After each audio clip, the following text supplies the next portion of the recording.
This podcast is brought to you by Reynolds & Reynolds, the industry leader in automotive technology. Learn how Spark AI, Reynolds' unified AI data layer, can help you unlock your full potential by visiting rey.com/spark-AI. That's rey.com/spark-AI. Hey, it's Daily Drive executive producer Jake Neer in Detroit. On today's bonus episode, we'll get a comprehensive look at what we know now about the U.S. immigration raid at a joint battery plant being built by Hyundai and LG Energy Solution, and the fallout now that hundreds of workers who were detained are back in South Korea. But first, on Thursday's show, we brought you an excerpt of publisher Casey Crane's conversation with Asbury Automotive Group CEO David Hult on stage at Automotive News Congress in Detroit. In this clip, they talk about the state of electric vehicle sales as regulations change and most federal support ends. I'm trying to figure out how to phrase this without getting you in trouble. You work with every automaker. We watched this EV craze happen over the last 10 years. It seems like one of the best models has been a little bit of everything and offering consumers. And what I want to ask you is, you get to talk to people, buyers every single day. Yeah. What are they saying about what they want? What do you guys see for trends where, people don't want to be sold? What do people want to buy? Yeah. I think, a personal opinion, the government was really pushing their own manufacturers to move too quick. And I just don't think society moves that fast. I think it's a transition over time. I think EVs will continue to grow over time, but it was too accelerated. The demand wasn't there and the infrastructure wasn't there. A lot of the states that we do business in, the infrastructure isn't there to support the vehicles. And I think there is range anxiety that existed for a period of time out there. And if you're living in certain markets that have a good infrastructure, it's a little bit easier. Mm-hmm. But as you get down into the smile states, the infrastructure just isn't there. And that was a concern. The price point was there as well. The tax credit was there as a benefit. But accepting, if your average consumer is 40 years old purchasing a vehicle, and this is brand new technology to them, and if they don't own a home and don't have access to charging, there's a lot to be thinking about and how you have to handle that. And then first generation technology isn't as good as what it can be in 10 years. So I think there's that transition point that you have to go through. You always have early adopters that embrace new technology. I don't think anything is, the mistake in my opinion was made by the government pushing it too fast, too hard. They were putting too much pressure from my perspective on the manufacturers without an infrastructure to support it. Asbury Automotive Group CEO David Hult spoke with our publisher Casey Crane at Automotive News Congress in Detroit. You can hear more of their conversation on this past Thursday's episode of Daily Drive. Coming up, our own Molly Boigon breaks down the latest on the ICE raid that targeted workers at Hyundai and LG Energy's battery plant site in Georgia. That's next on this bonus episode of Daily Drive. As your business gets more complex, it feels like productivity can't go any higher. You need a way to move forward to a future where you don't have to start every interaction from scratch. You don't have to search for actionable information. You don't have to manually pull data to make decisions. You need a future where the complex is made simple and you can do more with less. How do you get there? It all starts with a spark. Unlock your full potential with the next generation of automotive dealership technology that actually does some of the heavy lifting for you by texting leads, transcribing calls, making data-backed recommendations, and boosting your overall productivity so that you can spend your time and energy on what truly matters: selling cars and growing your business. Spark AI, Reynolds' unified AI data layer, can empower your dealership to operate more efficiently and effectively than ever before, so you can do more, sell more, and make more. To learn how Spark AI can help your dealership reach its full potential, visit rey.com/spark-AI today. That's rey.com/spark-AI to learn more. Welcome back to this bonus episode of Daily Drive. I'm Jake Neer.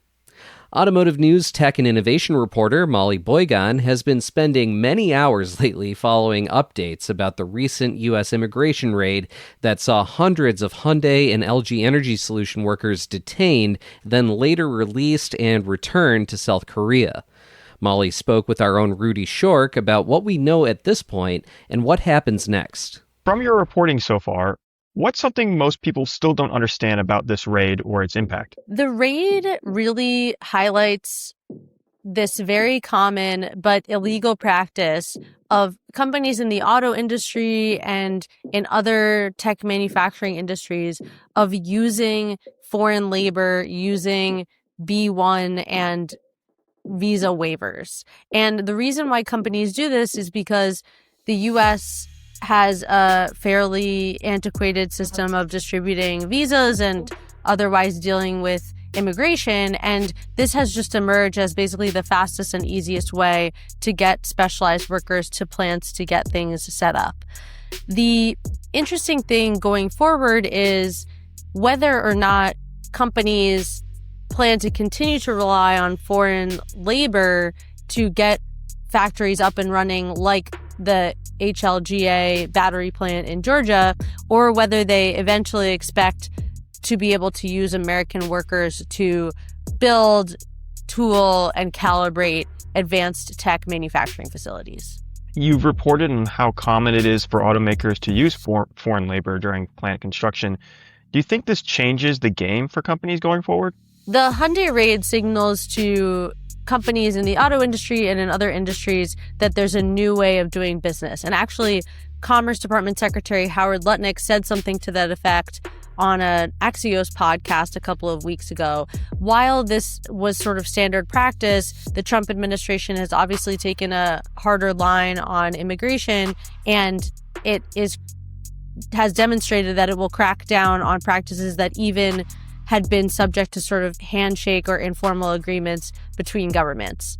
The Hyundai raid also has prompted calls from companies like Hyundai and LG for a more streamlined and better visa process for those specialized workers that are coming in to build and tool plants. And we'll see if the two governments actually make that a priority, because as the Trump administration has demonstrated elsewhere, the sort of undocumented immigrant roundup has been a priority. So it's unclear whether different immigration agencies even have the bandwidth to sort of revise that type of visa process. Recently, you were at a roundtable sit-down with Jose Munoz. What did you learn from that conversation? My biggest takeaway from that conversation is that Hyundai is in an interesting position.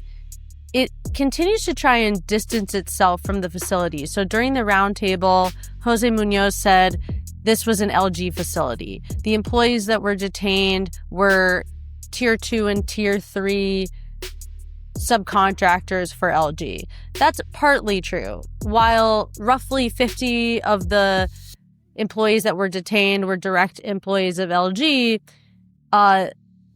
the remainder of about 300 employees were employees of subcontractors of HLGA, which is a joint venture between Hyundai and LG. So clearly the company views this as a bit of a PR hit and is trying to sort of stress the technicalities of its employment situation at the plant, which I should also mention is actually located at the Meta plant that Hyundai is using to manufacture vehicles. Did he, from that conversation, did he give any indication of what Hyundai is planning to do differently going forward, whether that's hiring practices or training or compliance checks? Munoz stressed that Hyundai wants to comply with the rules and regulations and laws of the U.S. government.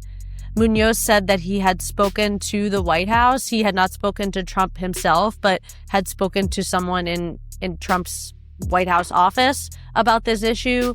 The tack that the company has really taken is pushing for a revised visa process, because Hyundai has stressed at the roundtable that at this point it still needs Korean battery expertise to get these battery plants up and running. And did he say anything that helps us better understand how Hyundai views its relationship with the U.S. regulators and lawmakers after all this? A lot of the Investor Day presentation in New York had to do with the U.S. market. And during the roundtable, Munoz said, something along the lines of, my number one priorities are U.S. and A. So clearly the company is committed to its investment in the United States. They indicated that there are plans to release a pickup in the United States, obviously a very important segment to this market. And Munoz and others during the Investor Day stressed how important the U.S. market is to the company's overall strategy. So I would say that either because of the opportunities in the U.S. market or because of Hyundai's awareness of the way that this incident may have impacted the brand's kind of aura, they stressed the importance of the U.S. during the presentations. And based on what you heard, what should people in the industry be paying attention to next? A couple of weeks ago, I spoke to Charles Cook, who's a lawyer who was representing 12 of the detained workers from the raid. And he said that he had already heard from 2 auto parts manufacturers trying to figure out how they could avoid similar action at their plants. I think I will be watching to see if the Trump administration moves forward with immigration raids at similar facilities. If the administration does move ahead with this, it signifies that the immigration priorities of the administration have kind of superseded some of the more diplomatic avenues that it's tried to take with the auto industry. And if the administration does not continue to kind of strike a hard line on immigration and foreign labor at these facilities, it indicates to me that there's some understanding from the Trump administration that different auto industry companies need to rely on foreign labor and that the existing visa system doesn't really enable that. So that's really what I'll be watching for, and to see if those comments from Howard Lutnick that the old way of doing business is over is actually true. Automotive News Tech and Innovation reporter Molly Boigon spoke with our own Rudy Shork. You can find all of the latest news and updates about the ICE raid in Georgia over at autonews.com. Thanks for listening to this bonus episode of Daily Drive. We'll be back on Monday with a brand new full episode of the show.